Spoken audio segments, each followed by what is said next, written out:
Am I beautiful yet? I love music! Also, since the last video, I came out with a new song for my EDM project, so check it out on my music channel as well as my Bandcamp. Both of those links will be in the About page of my channel. Anyway, let's get this going! I love music. I love talking about music. I love making music. I love writing music. I love listening to music.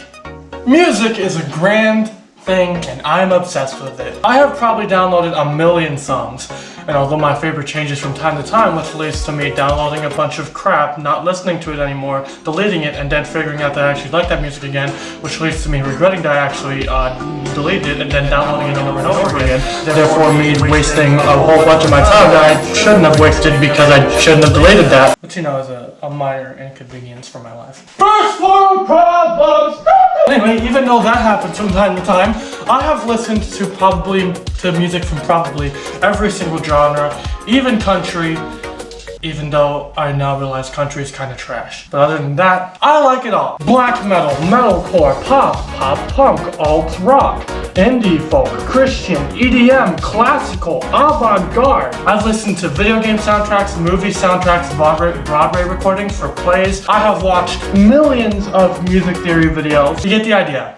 Music is my thing. And I've been wanting to talk about it for a good long while, and now I think I have finally written a script talking about the beautiful music of the world. So this video is just gonna be ranting and raving and talking about a whole bunch of music crap, and maybe even some of my favorite artists and bands. First off, let's talk about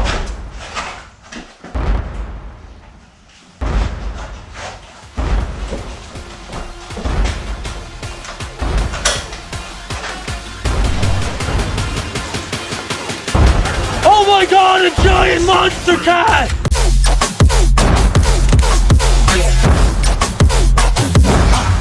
That is the stupidest joke I've ever seen. Yeah, but it's the only joke I can come up with. Monster Cat is a Canadian electronic record label that got started in 2011. It now has two YouTube channels, Uncaged, which has about 7.4 million subscribers, and Instinct, which only has about 500,000, which seems like a big contrast, but that's just because Uncaged was there long before Instinct. But they have some cool music out there. You can go to their website and look up music in any EDM related genre of the history. Dubstep, house, trap, drum step, glitch hop, electro, future bass, they have it all there. Their music has appeared in a whole bunch of video games as well, including Rocket League and what's the one called? Just Shapes and Beats. I actually stopped listening to them for a while, but me writing this script actually got me motivated to listen to the newer stuff that they're coming out with. And a lot of their old artists are still going strong. Kiro has some really good tunes. Tokyo Machine literally doesn't have a bad song out there. And of course,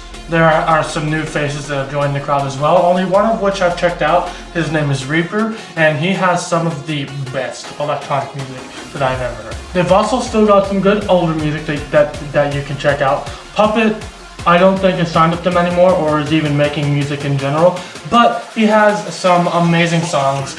One of the most unique sounds I've ever heard in EDM music. San Holo put out a couple EPs with Monster Cat, which I think are really, really awesome. Televisor isn't around anymore either, but he's got a really cool poppy, like nude disco groovy vibe. I recommend pretty much anything from the 2015, 2016, 2017 era, but I might be biased on that because that's when I first started listening to them. But yeah, if you like electronic music, Monster Cat is a good place to check out.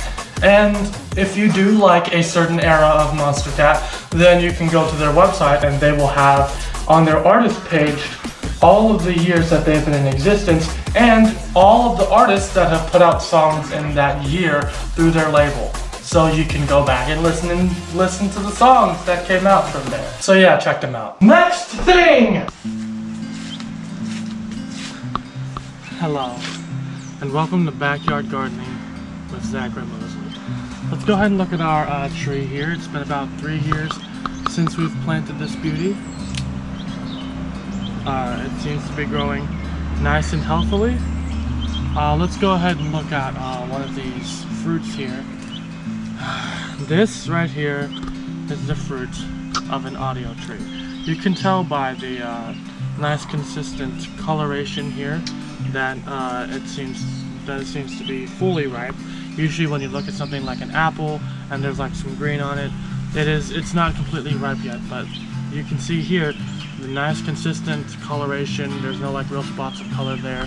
That's how you can tell that this thing is fully ripe and ready for consumption.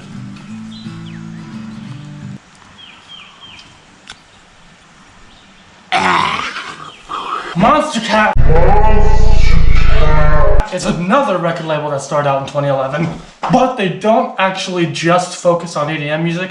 They don't even like sign artists and like have them put out 5 albums through their label like other record labels do. These guys pretty much have this thing where they will invite an artist to come into the studio and they will have like a lighting crew, a camera crew, and they will record them doing a session in their studio, and then they'll put out the live version on iTunes or whatever platforms they release, and they will even live stream on YouTube, and about 20 days later they'll come out with the actual session that you can just stream whenever you want. Most of the time, although not all the time, they will interview the band every 1 or 2 songs, like in between the songs, and they split the profits 50-50 with the band. These guys will record an artist no matter what genre it is. They put out sessions with metal bands, pop bands, indie rock bands, alt rock bands, rap artists, indie pop, country. They've recorded sessions with jazz bands. One of them plays the bass guitar and the drums at the same time, which is insane to me. They also own a couple concert venues, and they will put out videos of them playing there too. So that's cool.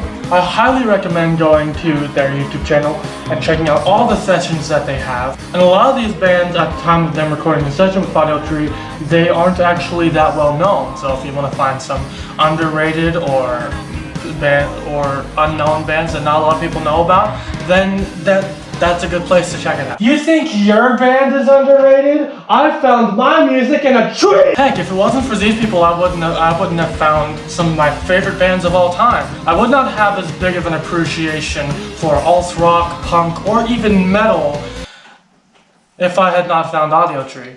You got the Destroy Boys and Control Top with their fast-paced, upbeat energy. You got Sunsleeper and Greet Death with their super mellow atmosphere that makes you feel like laying down out in the grass and thinking about the end. You got Cult Leader, Oathbreaker, and Conjurer with their super intense, raw headbangers. In short, Audiotree has music for literally every single type of listener, so go ahead and check out Audiotree. Or should I say, climb up Audiotree! Okay.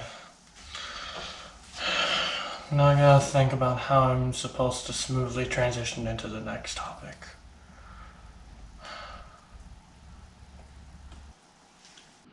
Oh, how did you get over here? I walked over here. Oh my god, you can talk? Oh please, don't act like you don't know what's going on. No, I don't know what's going on. You obviously wrote me into the script as a stupid excuse to explain the fact that you're wearing different clothes, and that the only reason you're shooting the second half of this video literally a month after you got done finishing the first half is because while you were exporting the file, for some reason it got cut short and you had to come down here and reshoot. So stop acting like you're oblivious to the whole thing and just acknowledge it.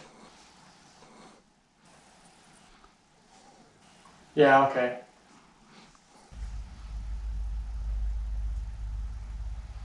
That was weird.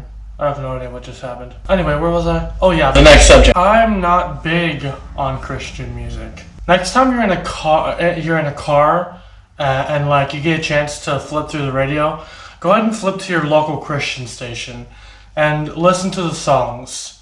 Because in my experience, all the songs on that radio station, they all just sound the same. It's all recycled, bland, repetitive. It just sounds like it's there to like make the people money. I get that if you want to hit it big, you gotta have a consistent supply of airplay able hits. But we're not talking about your average pop star princess. We're talking about music being made in order to worship God. I just personally believe that if you're going to be writing about Jesus, the lyrics need to be more honest and creative, and the music needs to sound better. This is especially true about worship music, because I feel like a lot of the time worship music is just like intentionally holding back, so that way it'll be easy for the people listening to follow. And I get that you want them to be able to follow along. I love whenever I'm in a worship service, I just love screaming the lyrics out at the top of my lungs while I'm worshiping the Lord.